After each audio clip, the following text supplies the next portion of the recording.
झालं ना तर आर्या मॅडमचा आणि साहेबांचा साखरपुडा आहे ना मस्त पार पडला पाहिजे. काय राव डोकं चाललं नाही सगळं.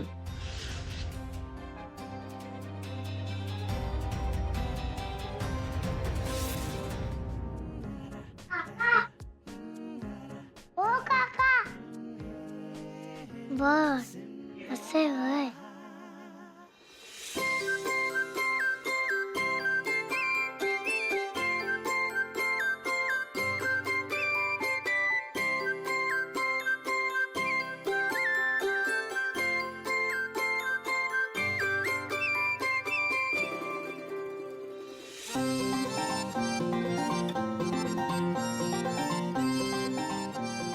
ओ वदार काका कोण आहे रे?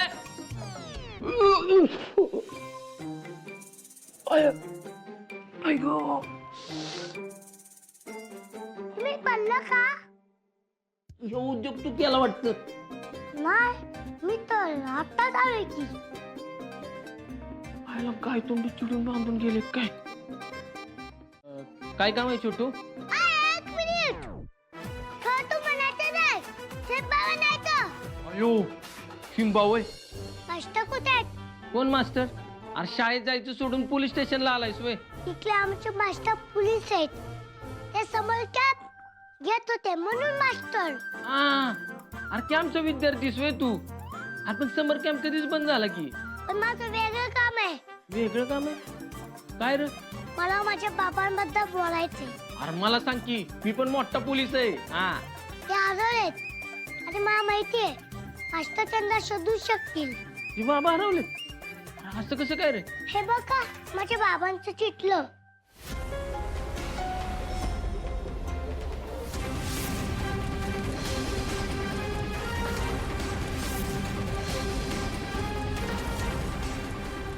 मला त्यांना शोधायला मदत करा.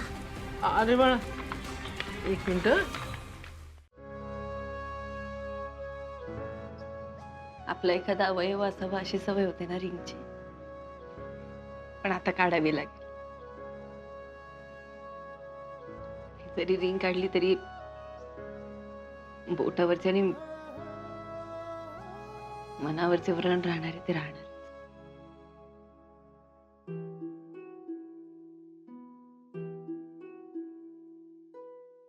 साहेब तुम्ही अंगठी काय चिटकवली का काय हो? नाही निघ नाहीत म्हणून म्हटलं. काहीतरी काय बोलतोय चिंचुके? अहो बघा की किती घट्ट बसल्या. निघ नाहीच. निघल निघल.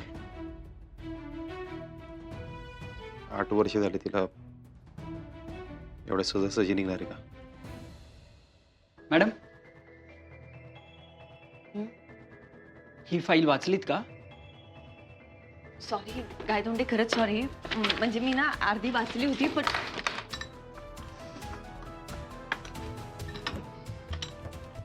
मी लगेच वाचते.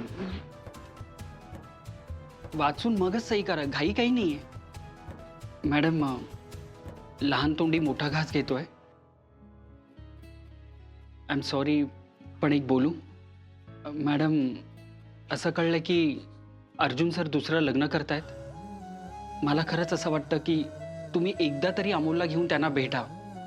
ते स्वतःचं लग्न थांबवतील, पण अमोलनी त्यांना भेटणं खूप महत्वाचं आहे. गायतोंडे त्याने सगळा विचार करून मगच निर्णय घेतला असेल. आता त्याच्यासाठी आम्ही भूतकाळ. विश्वासच नाही बसत मॅडम. असं कसं असेल? माणसं बदलतात अहो. 7 वर्षात बाकी सगळं बदलेल, सगळ्या गोष्टी बदलतील, पण माणूस नाही. असं कसं म्हणू शकतो आपण? चिंचुके ती एवढी बदलेल, एवढी कोरडी होईल असं वाटलं नव्हतं रे. माझ्या तर डोक्यात पण नाही रे. तिने सरळ सही करून डिवोर्सचे पेपर पाठवले. तुम्ही लय आस लावून बसलाय बघ. त्यांनी आजगाव सोडलं का नाही त्याच वेळेस सगळ्या गोष्टी मागं टाकल्यात बघ. एवढं सोपं आहे का चिंचुके? आता साहेब तुमच्यासाठी नव्हतं म्हणून तर ही रिंग अडकून बसली. कधी कधी वाटतं ना की ही रिंग कायमची काढून ठेवून द्यावी. पण कशी काढायची हो? खूप आठवणीने आयुष्य सोडलं गेलंय माझं. मॅडम अर्जुन सरांनी एकदा तरी तुमचं म्हणणं ऐकलं पाहिजे होतं. तो ऐकत नाही हाच तर खूप मोठा प्रॉब्लेम आहे. आईच्या वेळी पण त्यांनी माझं एकदाही ऐकून घेतलं नाही. त्याला जे वाटलं तेच खरं मानून चालत आलं आणि अजूनही तो तसाच वागतोय. माणूस म्हटलं की गुणदोष येणारच ना. हो ते पण मान्य आहेत ना गायतोंडे, पण त्याच्यासाठी पण ही रिंग काढणं एवढं कसं सोपं आहे हो गायतोंडे.